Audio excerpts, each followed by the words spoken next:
The sound of a drill at 1 in the morning is not something you forget. It's too loud for that hour, too deliberate, too permanent. My neighbor's porch light clicked on. I saw it through the front window, that yellow glow. Someone squinting into the dark, wondering what on earth was happening at the house on the corner. I didn't wave. I didn't explain. I just stood in my own doorway in a bathrobe, holding a cup of coffee I hadn't touched, watching a man with rough hands remove every lock I had trusted for 23 years. He worked without questions. That was the part I appreciated most. 4 doors, front entrance, garage, back patio. The basement side door Daniel had installed himself the summer he swore he was going to start woodworking. He never did, but the door remained, and now that lock was coming off too. When the locksmith finished, he placed 3 sets of keys into my palm and looked at me the way people look at someone standing in the rubble of something that used to be a life. "You need anything else tonight, ma'am?" "No," I said. "I have exactly what I need." He drove away. I locked the new deadbolt. I walked upstairs. I slept for 6 hours without dreaming. You're probably wondering how a person sleeps at all after a night like that. I wondered the same thing, honestly. But here's what you need to understand about me. My name is Claire Harmon. I'm 45 years old. I spent 20 years as a senior financial analyst for a regional shipping and logistics firm outside Augusta, Georgia. My entire career was built on one simple truth. Numbers don't panic, and neither do I. Not when it matters. So when my phone lit up at 2:07 in the morning on a Tuesday, when I read what my husband had written, when I opened the photograph he attached, I didn't scream. I didn't throw anything. I didn't cry. Not yet. I simply became very, very calm. And that calm, I have learned, is the most dangerous thing about me. Let me take you back 3 hours before the locksmith arrived. I was asleep. The house was quiet. The bedroom windows were open because it was early April and Georgia had finally decided to stop pretending it was still February. The ceiling fan turned slowly. Everything was ordinary. Then my phone lit up the ceiling. I assumed it was a work notification, maybe an overseas client, maybe an alarm I'd forgotten to cancel. I reached for it without fully waking up. The message was from Daniel, my husband, my partner of 23 years, the man who had once driven 4 hours in a thunderstorm because I'd called him crying from a conference and told him I missed home. 11 words. I ran away with Sophie. We're not coming back. Don't wait up. I read it twice. Then I opened the attachment. Daniel and Sophie Mercer stood barefoot on a white sand beach. Tulum, I guessed from the color of the water. They had champagne glasses raised toward the camera. Daniel was smiling wider than I had seen him smile in years. Sophie leaned against his shoulder wearing the gold necklace I had given her for her 44th birthday, the one I had saved 3 months to afford. The one she had hugged me and cried over because she said no one had ever given her something so thoughtful.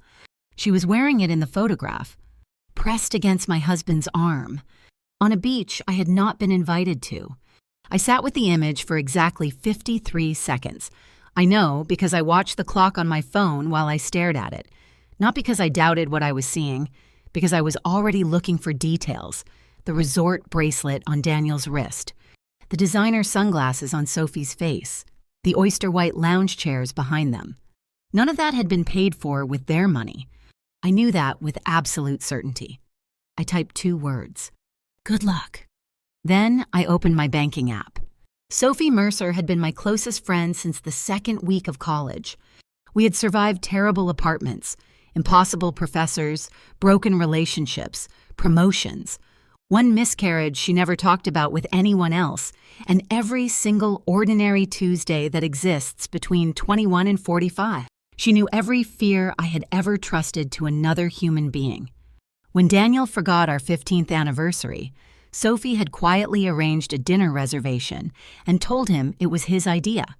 When I was drowning in a Q3 audit at work, Sophie had appeared at my door with groceries and stayed until midnight just so I wouldn't eat cereal alone. When my mother passed, Sophie slept in my guest room for 5 days. She wasn't just family. She was the safest person I had ever known. That was the detail that hurt more than the photograph.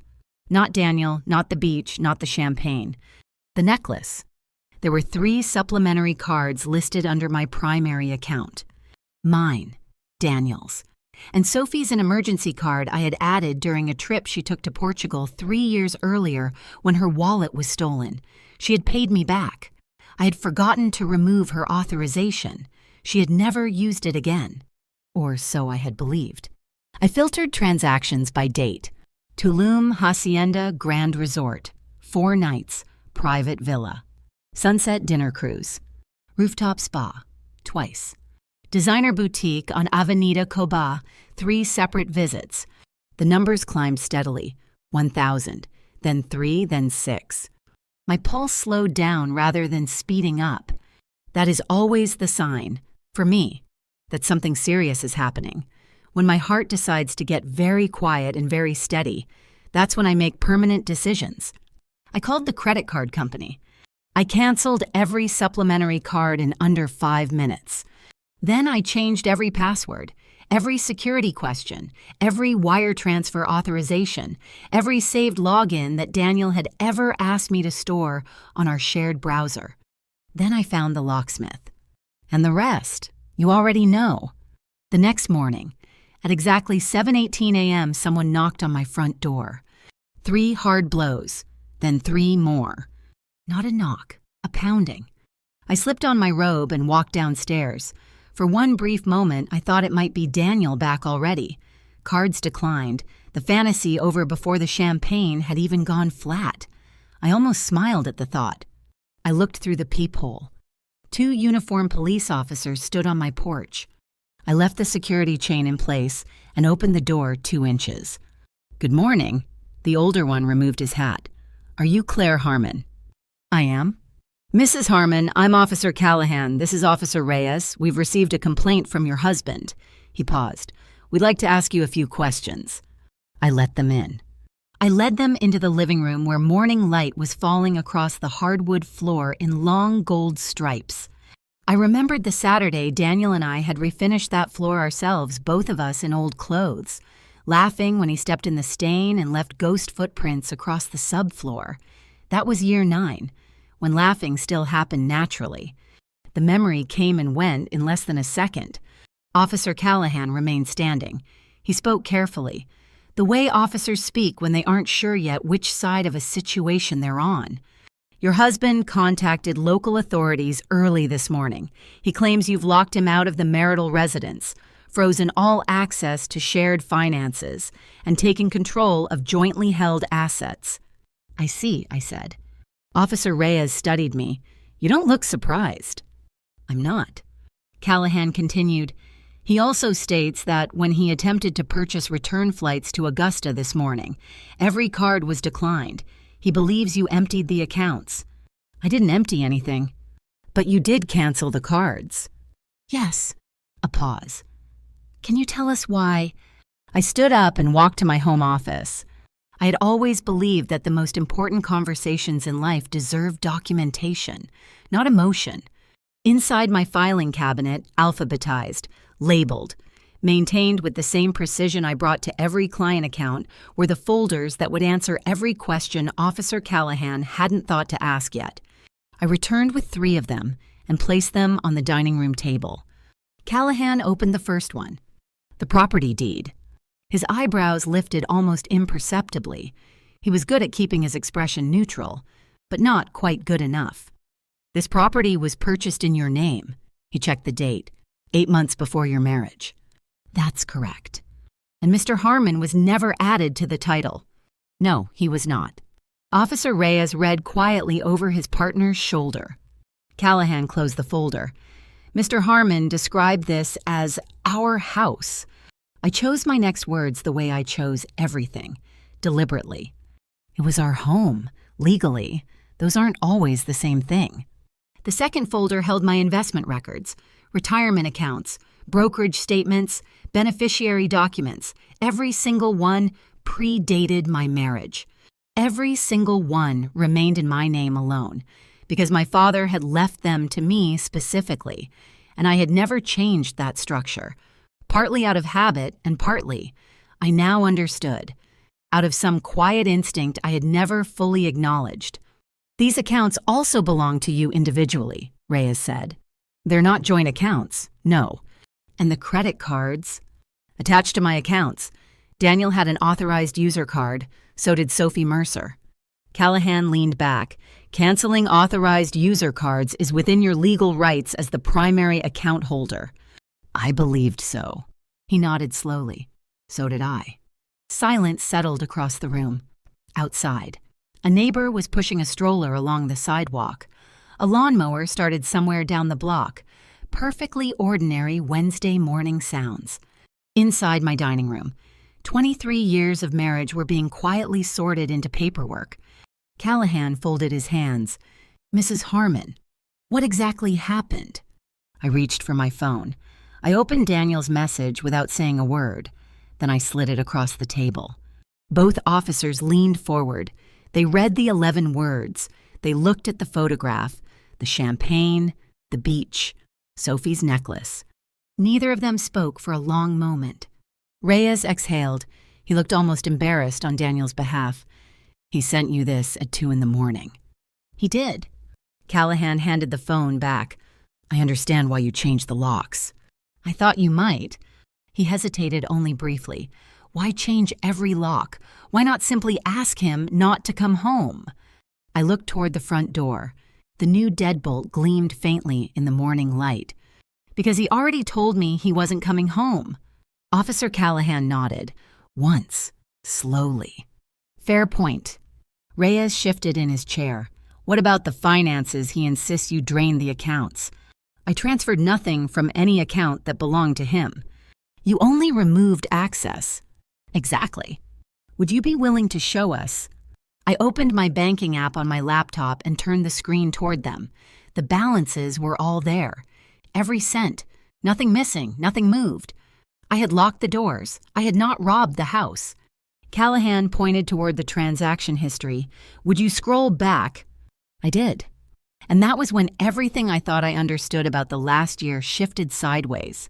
The charges from Tulum were exactly where I expected them.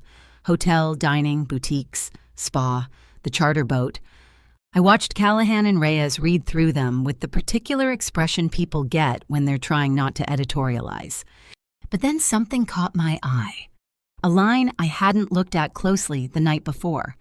A transfer, $9,500, unfamiliar recipient. The timestamp showed 4 weeks earlier. I frowned. "That's odd." Callahan looked up. "What is—" "I don't remember authorizing that." I clicked through. Another transfer appeared, $6,200. Different date. Then another, $4,750. All electronic, all approved, all from my account. All from the account I reviewed every month. The cold pressure that moved across my chest was unlike anything I had felt in the previous 6 hours. The Tulum photographs had been sharp and sudden. This was different. This was slow. This was the feeling of realizing the floor had been quietly giving way beneath you for a long time, and you only noticed now because you'd finally looked down. "I've never seen these," I said. Rhea stepped closer to the screen. "You didn't authorize them." "No." I filtered the transactions by electronic transfers only. The screen populated, dozens of entries, some small, some large, none familiar. I opened the recipient details. Multiple accounts, different banks, different names. I began adding in my head the habit of 20 years in finance means you calculate before you even decide to calculate. 10,000, then 20, then 30. Nearly $40,000. Not overnight. Over 11 months. My breathing stayed level. Panic later. Evidence first. "Mrs. Harmon," Reyes said quietly, "I think you need to call your bank." "I know," I said, "and an attorney." Callahan closed his notebook. "We'll document everything we've seen today. For the record, there appears to be no criminal issue regarding the locks or the cards." He paused. "But what we're looking at now is a different matter entirely." He looked at me with the kind of respect you don't usually expect from someone who arrived at your door as an unwelcome guest. "I'm sorry your Wednesday started like this." I looked at the screen. at the $40,000 I had apparently spent without knowing it. My Wednesday started at 2:07 this morning, I said. For the first time. Officer Callahan almost smiled. Diana Voss arrived at my house at 3:30 that afternoon. She carried a leather briefcase and a legal pad and nothing else. No flowers, no casserole, no careful voice asking how I was doing. Diana was the finest financial litigation attorney I had worked alongside in 20 years of corporate accounting, and she operated on a single principle sympathy cost time. And time was always somebody's money. She set her briefcase on the dining room table and looked at the stacks of statements I had already pulled together. "You've done half my job," she said. "I've spent 20 years finding other people's accounting errors." I handed her a highlighter. "Today, we find something more important." "What's that?" "The truth behind the numbers." She sat down without another word. We worked for 3 hours straight. Diana reviewed every unauthorized transfer while I traced each payment backward through my bookkeeping software. The table between us slowly became a landscape of yellow, sticky tabs, every flagged entry, every suspicious timestamp, every recipient account that didn't match anything I had ever authorized. Then Diana slid 3 statements toward me. "Look at these." I looked. On the surface, they seemed unrelated. One payment to a residential complex in Midtown, another to a car leasing company, a third labeled simply consulting services. "What do they have in common?" I asked. She turned the pages around so I could see the routing numbers. I stared for a moment. Then I saw it. Every payment had landed in the same 4 terminal account digits. "They're all feeding the same account," I said. "One account, different cover names, different origin labels." Diana's voice was quiet and precise. "Someone worked hard to make sure these looked like routine business expenses." "Daniel opened a shadow account." "I believe so." She paused. "One he never expected you to find." "We requested additional transaction records directly from my bank because I was the sole account holder. They provided everything, every outgoing transfer, every authorization code, every attached IP address log. While we waited, Diana asked about Sophie. The name felt strange in my mouth now, like a word in a language I used to speak fluently and had suddenly forgotten. "We met in college," I said. "I trusted her with everything." "Did she ever borrow money?" "No, not directly." "Did she ever have financial difficulties?" I paused. "About 14 months ago, Sophie had lost her marketing director position when her company was acquired. She had called me crying. We had sat together at my kitchen table for 2 hours while she talked about the fear of losing her condo, the embarrassment of being unemployed at 44, the exhaustion of pretending everything was fine. I had held her hand.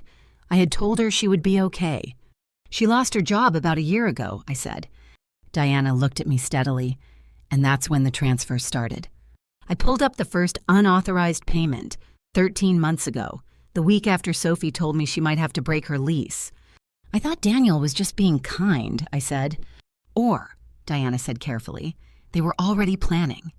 The sentence landed like something physical. I wanted to reject it. I wanted to say that was too calculated, too cruel, too far outside the boundaries of who I believed these 2 people to be. But then another memory surfaced. Sophie's new car, a silver SUV she'd casually mentioned she found a deal on, the designer bag she'd shrugged off as a sample sale find, the weekend she'd spent in Savannah that she paid for despite being unemployed for 7 months. I had accepted every explanation without a second thought, because I trusted the person giving them. Trust, I was now understanding, had been my single most catastrophic blind spot. The bank's expanded records arrived by email while Diana and I were still sitting there. We opened them together. And what we found was not just unauthorized spending. Diana leaned close to the screen. "Olivia," she caught herself. "Claire, look at the authorization logs." Every transfer carried an electronic approval signature, but the IP address attached to every single approval didn't originate from our home network. It didn't originate from my work system. It didn't originate from my phone or my laptop. Every authorization had been processed from Daniel's construction office on Broad Street. Diana sat back slowly. "He didn't just use your money," she said. "He created the appearance that you approved it." I stared at the screen.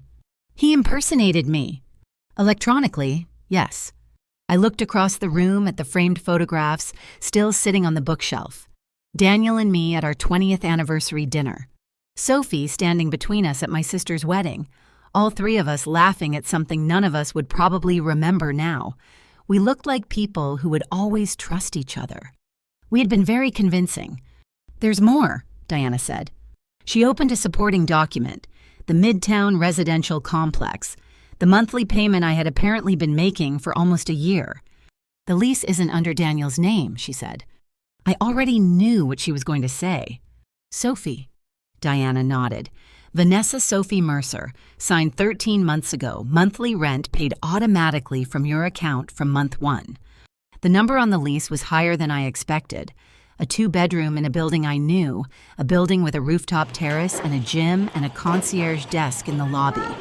I'd been paying for Sophie Mercer's upscale apartment for over a year, while she sat at my kitchen table and cried about being afraid to lose her condo. We kept going. Furniture delivery from a high-end home goods company, renter's insurance, utilities, a monthly grocery subscription service, a car lease under a holding company that traced back, after 4 more steps, to a Shell LLC Daniel had registered 18 months ago. A second life, piece by piece, from bank statement to bank statement. A second life emerged from my paperwork, not a spontaneous act of passion, not an emotional mistake made in a weak moment. A plan, funded by me, built over more than a year while I made coffee in my kitchen and reviewed spreadsheets and trusted the 2 people I never imagined I needed to distrust. I leaned back in my chair. "I thought the affair was the betrayal," I said. Diana folded her hands on the table. "It wasn't. It was the cover." "Exactly." Near 7 in the evening, a security notification arrived in my email. Someone had attempted to access my cloud storage account from a location in Tulum, Mexico. The attempt had failed because I had changed every password the night before. Diana looked at the screen. "They're looking for something specific." "My financial files," I said, "or the backup copies of my tax documents." "Your digital signature." The words hit me before I'd finished processing them. Daniel had once asked me 3 years ago, maybe 4, to scan a copy of my electronic signature. He said it would save time on business paperwork whenever I was traveling for work. He said the accountants at his construction company sometimes needed quick turnaround on vendor agreements. I had done it without thinking. I trusted him. Of course I trusted him. "Where was it stored?" Diana asked quietly. I pointed at the old external hard drive in the second drawer of my desk. I hadn't opened it in over a year. Diana connected it to my laptop. Folders populated the screen. Personal files, tax archives, estate planning documents, old photographs, and one folder I didn't recognize. Business DH Construction. "I've never opened that one," I said.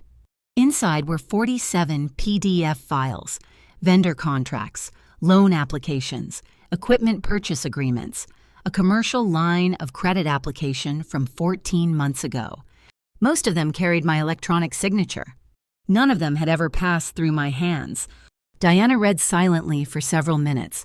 The room was very quiet. Outside, rain had started, tapping softly against the kitchen window. When she finally spoke, her voice had changed in a way I had never heard from her before. "Claire." I looked at her. "This isn't just unauthorized transfers anymore." She set the documents down with deliberate care. "Your husband used your signature on financial instruments you never saw, on a line of credit you didn't authorize, on vendor agreements that may have created legal obligations in your name." The rain outside was steady now. "He forged my identity," I said. "He used your identity." Diana paused. "Repeatedly, over an extended period, with clear intent to conceal." I looked at the family photographs on the bookshelf again, the 3 of us, laughing. Appearances, I thought, have a surprisingly long shelf life. Diana packed everything into her briefcase before leaving. She left neat copies stacked on my dining room table, organized into 4 color-coded folders: unauthorized transfers, fraudulent authorizations, forged electronic signature usage, and supporting financial records. At the door, she turned. "I have one piece of advice." "I'm listening." "People who believe they've gotten away with everything almost always make one final mistake." She adjusted the strap of her briefcase. "They come back." I watched her headlights disappear down the wet street. The house was quiet around me. For the first time since reading Daniel's message from Tulum, I wasn't wondering whether he would return. I knew he would. He simply had no idea what would be waiting for him when he did. Diana's prediction came true in 41 hours. Saturday afternoon arrived warm and pale, that strange early spring warmth that feels like a gift Georgia isn't sure yet whether to give you. I was in the front yard trimming the rose bushes along the walkway when a yellow cab rolled slowly to a stop in front of my house. I recognized Daniel before the door even opened. The confidence from the Tulum photograph was gone. His polo shirt was wrinkled in the way clothes get when they've been slept in. His jaw carried 3 or 4 days of uneven growth. The expensive sunglasses he'd been wearing on that beach were nowhere. Sophie climbed out after him. She had 2 large suitcases, a designer bag, the one I had unknowingly funded through 14 months of grocery delivery charges. Even from 30 feet away, I could see the tension between them. They were not speaking. They were not touching. They were not looking at each other. So much, I thought, for paradise. I set the pruning shears quietly on the porch railing and stepped inside before either of them reached the front walkway. 3 knocks, then Daniel's voice. "Claire." I waited. "Claire, I know you're home." I unlocked the door and opened it exactly as far as the security chain allowed. Daniel forced a smile, the kind that used to work on me. "There you are." "What do you need?" "Daniel." The smile faded. "My cards aren't working." "I know." "We've been trying to reach you." "I know." "You changed the locks." "Yes." Sophie stepped forward. Her expression had shifted from the one in the photograph, less radiant, more exhausted, more cornered. "You've made your point," she said. I looked at her, directly, for the first time since that Tuesday morning. "No, Sophie, I haven't." She crossed her arms. "We just want to come in and talk. You told me you were never coming back." Daniel sighed dramatically, the performance of a man who has run out of better options. "We said a lot of things." "You texted exactly 3 sentences. I corrected him. "I have the screenshot." He rubbed the back of his neck. "Can we not do this outside?" "No." The silence stretched. Across the street. My neighbor paused at her mailbox and glanced over. I didn't move. Daniel lowered his voice. "The hotel froze our reservation Thursday morning." "I'm sorry to hear that." "Our cards stopped working completely." "I know. We've been living out of suitcases for 2 days." "I know that too." His patience cracked. "Claire, stop saying that." "I say it because it's true." I kept my voice even. "I canceled the cards. I know exactly what that means." Sophie's voice sharpened. "You had no right. Everything Daniel has is marital property." I tilted my head slightly. "The bank disagrees." Daniel's jaw tightened. "We are married." "We are. So your attorney should have no difficulty proving your claim in court." For a moment, neither of them spoke. Sophie broke first. "We just need enough to get back on our feet. That's all we're asking." I almost said something unkind. I caught it. "My retirement savings weren't meant to fund your vacation." "It wasn't a vacation," she started. "I know what it was," I said. "I've seen the receipts." Something shifted in Daniel's expression. A flicker of something he couldn't quite control. Not guilt. More like calculation, the kind that happens when someone realizes the story they prepared might not be the story that gets told. I reached into the entryway cabinet and took out the manila envelope Diana had prepared the previous evening. "What is that?" Daniel asked. I slid it through the opening in the security chain. He opened it. His face went through several colors before settling on something close to gray. "You already filed." "Thursday morning." "You didn't even—" He stopped, started again.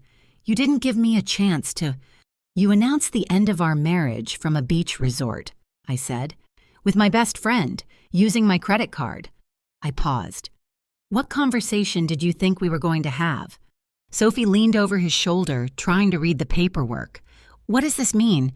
What is all of this? Daniel swallowed. It means she's freezing everything. I nodded. Every account connected to me, effective immediately. Sophie looked at me. This is insane. No, I said. This is paperwork. Daniel took one quick step closer to the door. His voice had changed now. The performance was gone. What was underneath it was something closer to fear. You hired a lawyer. I hired the right lawyer. He was quiet for a moment, and then something occurred to him. Something I could see crossing his face like a shadow. What does she know? I held his gaze. A great deal more now than she did 4 days ago. That was when I saw it. Real fear. Not the frustration of a man whose cards didn't work. Not the embarrassment of someone caught in a bad decision. Something deeper. The fear of a person who has been running a very careful operation and has just realized the operation has been found. He understood then that this wasn't a marriage argument. It was becoming a case. Sophie grabbed his arm. Let's just get our things and go. I nodded toward the covered driveway. They're already waiting. Both of them turned. 12 boxes, stacked neatly beneath the carport roof. Every shirt, every jacket, every pair of shoes, office files, winter storage. The collection of baseball caps Daniel had accumulated for 30 years. Sophie's things in 3 separate boxes, labeled clearly, because she had spent enough time in my home over the years that a meaningful amount of her belongings had migrated here without either of us noticing. Nothing broken, nothing thrown on the lawn, nothing dramatic. Just packed the way I packaged everything with care, with precision, with the quiet knowledge that once something is done correctly, it does not need to be done again. Sophie frowned. You packed all of this yourself. I had time. Daniel walked slowly toward the boxes. He picked up the one labeled family photos and opened it. Every framed picture inside was wrapped individually in newspaper. He lifted one. The 2 of us at our 10th anniversary dinner. He looked at it for a long moment. Then he looked at me. You wrapped them. They belong to your memories, too. Something passed across his face, the closest thing to genuine remorse I had seen from him since the photograph. It lasted approximately 4 seconds. Then his voice softened, the way it used to soften when he wanted something. Claire, he stepped toward the door. We made a mistake. I said nothing. We can fix this. Still nothing. I never meant to hurt you, he exhaled. I'll end it. With Sophie. I'll come home. Sophie's head turned toward him so sharply, I heard the movement. What did you just say? He didn't look at her. I watched him carefully, the way you watch a market correction, not with surprise, because you knew something like this was always possible, but with a kind of tired clarity about human nature and what people do when they have no remaining options. You didn't leave because you were confused, I said. You left because you believed I would always be here, that I would absorb everything, pay for everything, and eventually forgive everything. I paused. You were wrong about the last part. He opened his mouth. 2 patrol cars turned onto my street, blue lights rolling silently. Sophie stiffened. Daniel went very still. Officer Callahan stepped out of the first cruiser. Officer Reyes followed. Both of them recognized me immediately. Callahan walked toward the porch with the calm of a man who had seen this exact scenario 1,000 times. Good afternoon, Mrs. Harmon. Good afternoon, officer. He glanced at Daniel. Mr. Harmon. Daniel forced something resembling composure. I wasn't causing any trouble. We received a report of a potential property dispute, Callahan said, and we like to make sure everyone understands where they stand. He looked at the boxes, then at the door. I see the belongings have been prepared. They have, I said. Mr. Harmon, Callahan's voice was measured. This property is titled solely in Mrs. Harmon's name. Unless she invites you inside, you need to remain off the premises. Daniel stared. How do you know the title? We reviewed the documentation Wednesday morning. Callahan paused. It was thorough. Daniel's face went completely white. Sophie was already pulling one of the suitcases toward the taxi. Daniel stood at the edge of the driveway, holding the newspaper-wrapped photograph, looking at the house he had lived in for 22 years, the porch he had stained, the maple tree he had planted as a sapling because I had asked him to, the windows he had replaced the summer after the hurricane. He had built a great deal of this life. He had simply chosen to build a different one on top of it, with someone else's money, and hoped I would never look closely enough to notice. He loaded the last box. He turned to me one final time. "This isn't over." I met his eyes without raising my voice. "I know," I said. "Next time, bring your attorney." The taxi pulled away. I stood on my porch until it disappeared around the corner. Officer Callahan walked up slowly. "Everything all right?" I took the first truly deep breath I had taken since Tuesday morning. "It will be," I said. My phone buzzed. A new email from Diana. Subject line 5 words. They've responded. Court date confirmed.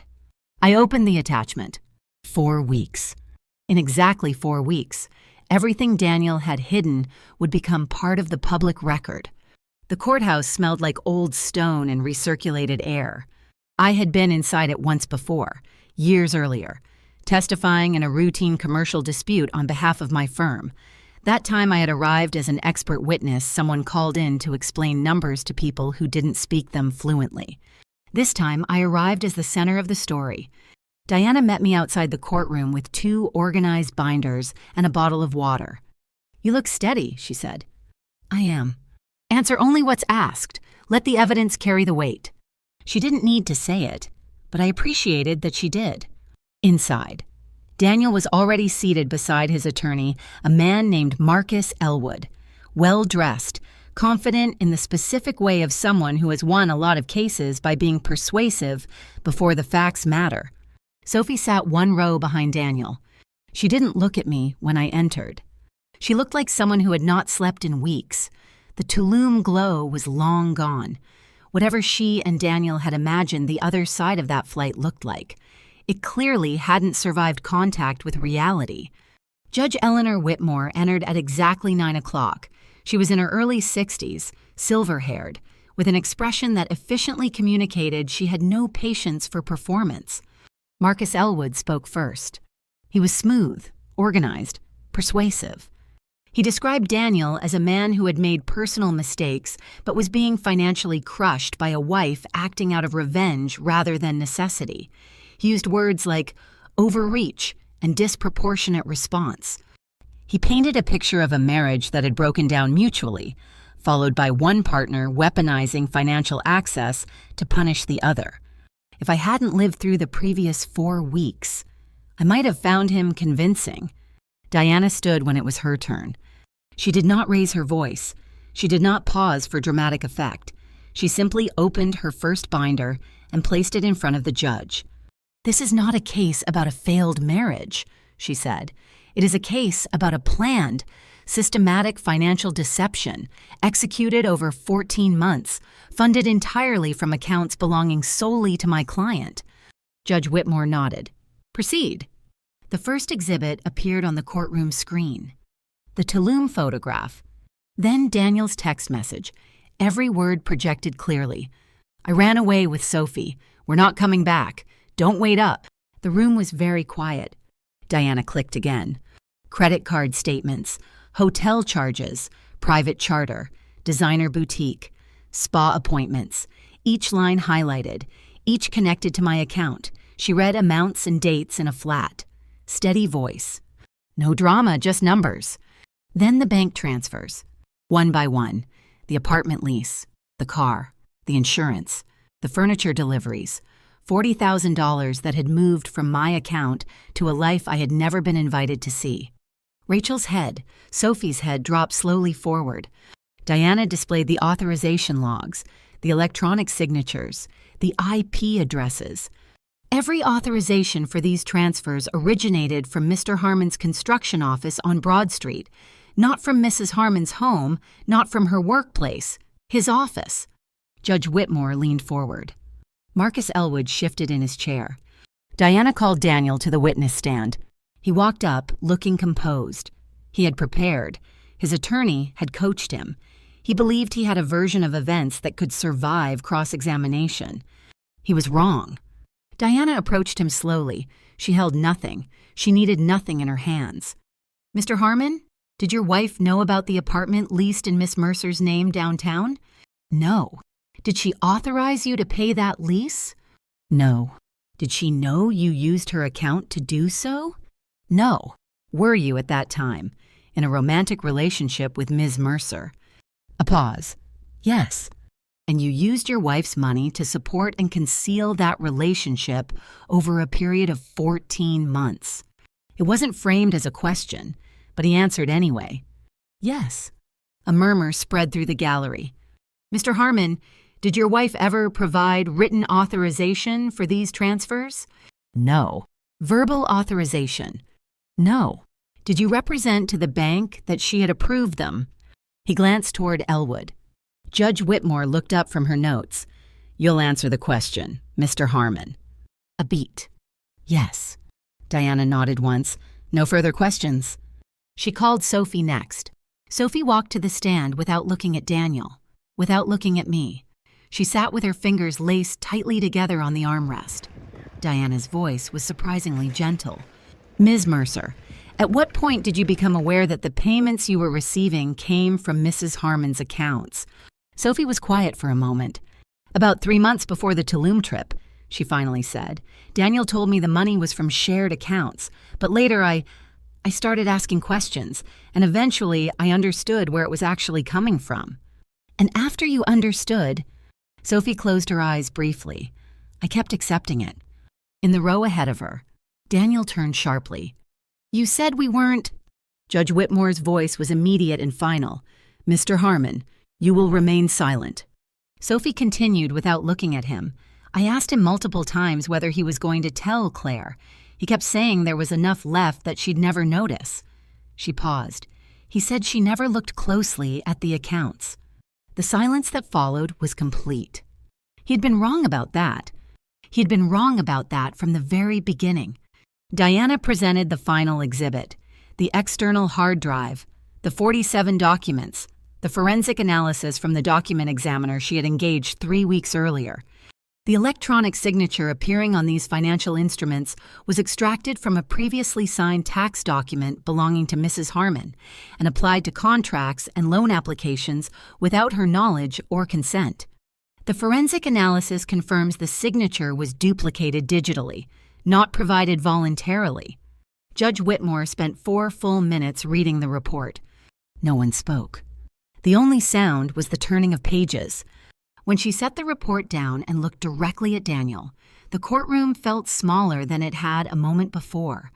"Mr. Harmon," he stood slowly, "this court was convened to resolve a property dispute arising from a marital dissolution." She paused deliberately. "What I have reviewed today suggests conduct that extends significantly beyond the civil matter before me." Marcus Elwood closed his eyes for just a moment. A tell. "The property in question remains the sole legal asset of Mrs. Harmon, purchased prior to the marriage and never jointly titled." The judge signed a page. "The accounts in dispute belong to Mrs. Harmon." Another signature.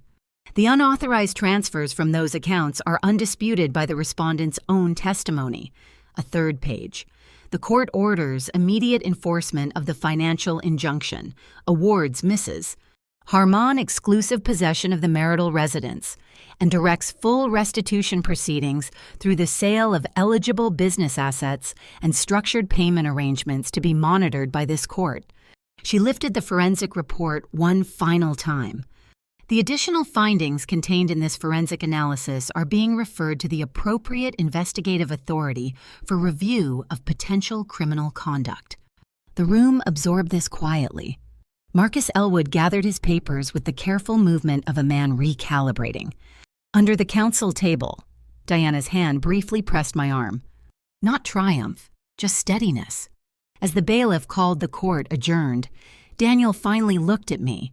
I had spent weeks imagining what that moment would feel like, whether I would feel victory, whether I would feel grief, whether the anger I had quietly managed for a month would finally surface and show itself. What I actually felt was something much simpler: clarity. He looked at me with the specific confusion of someone who had built an entire plan around a particular version of a person and has just met the actual one. The divorce was finalized on a Tuesday afternoon. Of course it was a Tuesday. A small conference room in the courthouse building, neutral walls, fluorescent light, the faint smell of printer toner. Daniel arrived with his attorney, thinner than he had looked in the courtroom, the shoulder seams of his suit sitting differently than they had a month ago. Sophie was not there. She had retained her own counsel after the hearing. According to Diana, she was cooperating with investigators in exchange for consideration on her own exposure.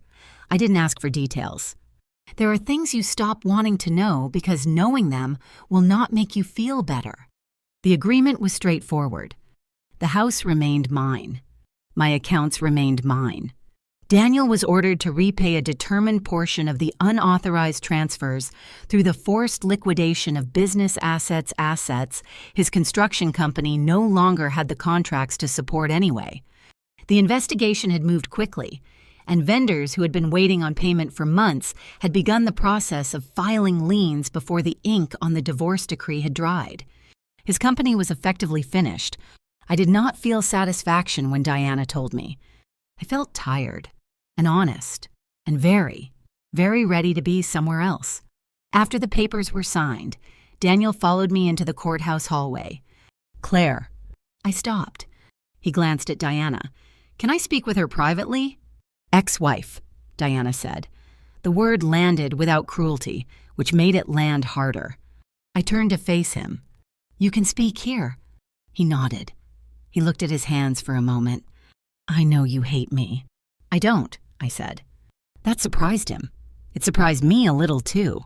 But hate requires a kind of ongoing connection I no longer had the energy to maintain. Hate is heavy. I had carried enough weight. "I ruined everything," he said. "Yes, I was," he searched for the word. "I don't know how I became someone who did this." I believed him, not because he was innocent, but because I had seen, in 23 years, the small moments where he had chosen the easier thing over the honest thing, the debt he'd minimized, the bid he'd inflated, the mistake he'd blamed on someone else, small compromises, one at a time, until they weren't small anymore. "I think you became this one justification at a time," I said, "and you didn't notice until the damage was too large to hide." He looked up. "Do you think you'll ever forgive me?" I thought about 2:07 in the morning, the champagne glasses, Sophie's necklace, the police on my porch, the $40,000, the forged signature, the courtroom. Then I thought about what was waiting for me at home. New curtains in the bedroom, a cleared bookshelf, a backyard that was finally going to become something I had wanted it to be for years. "I've already stopped letting you live inside my head," I said. "That's all I have to give." His eyes went wet. I didn't stay to watch what came next. Outside, the afternoon was warm and honest. Diana walked me to my car and handed me the signed decree without comment. At the door I paused. "Thank you," I said. She shook her head slightly. "You did most of the work. You found the IP address. You found the hard drive." I smiled at that. She looked at me for a moment. "How do you feel?" I thought about it, really thought about it. "Safe," I said. For the first time in a long time. Safe. That summer, ordinary things became extraordinary. Not in any dramatic way, nothing cinematic, just the quiet, persistent miracle of a life that belongs entirely to itself. I bought peaches at the Saturday farmers market without mentally checking whether an unauthorized transfer had gone through overnight. I slept past 6 o'clock without waking to review bank alerts on my phone. I invited my sister Clara over for dinner and made the salmon recipe Daniel had spent years claiming to dislike. We ate it on the back porch with cheap white wine and bare feet, and Clara said, "I seem different." "I am," I told her. "Better, more honest." That was the truest answer I had. I joined a weekend financial literacy workshop at the local community center. Diana had suggested it casually. in the way she suggested most things as a practical observation rather than a recommendation. I went the first time expecting to help for a few hours and leave. Instead, I went back every week for 3 months. There was a woman, about my age, who stayed after one of the Saturday sessions with a manila folder pressed tightly against her chest. She waited until everyone else had gone. "My husband handles all of it," she said, barely above a whisper. "I don't even know our account number." I knew that whisper. I pulled out a chair and sat with her for an hour. We didn't fix her entire life that morning, but we found the account number together. We set up a login. She typed in her own password for the first time and looked at the number on the screen with an expression I recognized. Not fear, just the beginning of knowing. Sometimes that's where it starts. In August, the first repayment installment arrived from the court-monitored restitution account. The amount was smaller than what was owed. It always is, at first. I held the check for a long time. Then I deposited it into a new account I had opened the previous week. The label read, Garden Fund. By September, the backyard had changed completely. Raised beds along the south fence, lavender in the border, tomatoes climbing a cedar trellis Clara had helped me build on a Saturday afternoon when neither of us had anything more important to do. A stone path winding from the back patio to the maple tree that had been in the yard long before Daniel and I moved in. And under the maple tree, a wooden bench. I hired a local carpenter to build it. When he asked what I wanted inscribed on the back, if anything, I spent several days thinking about it. In the end, I gave him 5 words. She chose herself and stayed. The first time I sat there alone and read it, I cried. Not loudly, not the kind of crying that frightens you, just enough to acknowledge everything that had happened. The 207 message, the locksmith, the officers at my door, the $40,000, the courtroom, the hallway, the signed decree. The woman who had answered a cruel message with 2 calm words, and then, one careful decision at a time, rebuilt the ground under her own feet. Late one evening in October, as the air cooled and the first leaves started to turn on the maple, my phone buzzed on the patio table. Unknown number. I almost ignored it. I had become practiced at ignoring things. Then I opened it. "Claire, can we talk?" Daniel. No apology attached, no explanation offered, just a door he expected me to open, because I had opened so many doors for him before, because that was what I did. That was who he had counted on me to be. I held the phone for a moment. I thought about being 22 and believing that love meant never giving up on someone. Then I thought about being 45 and finally understanding something worth understanding. Love without respect is not partnership, it's debt. And some of us spend decades paying it before we notice there was never any intention to balance the account. I deleted the message. I blocked the number. I set the phone back on the table and looked up. The sky above my backyard had deepened to that particular shade of October blue that only exists for about 2 weeks of the year. The maple was beginning to turn, not dramatically yet, just at the edges, the way change always begins. My house glowed behind me, warm, steady. Every lock replaced, every room reclaimed, every account protected, every password mine alone. Daniel had left believing he was taking everything. He never understood what he was actually leaving behind. My home, my money, my name, my peace, my life. And this bench, under this tree, where the woman who built all of it gets to sit alone on a Tuesday evening in October and feel, for the first time in a very long time, exactly like herself. Here's what I want to know, and I'm asking seriously, not just to fill a comment section. Have you ever been in a situation where your own kindness was used against you, where the person you trusted most turned out to be the person you should have been watching most closely, where staying quiet felt like the safe choice until it became the most dangerous 1*? Drop it in the comments, where you're watching from, what happened, what you did, because this story isn't just mine. It's playing out in apartments and houses and text message threads right now, tonight. For people who haven't found their way to the other side of it yet, subscribe if you want to be here for the next one, and share this if you know someone who needs to hear it. The right story, at the right moment, changes things. It changed mine,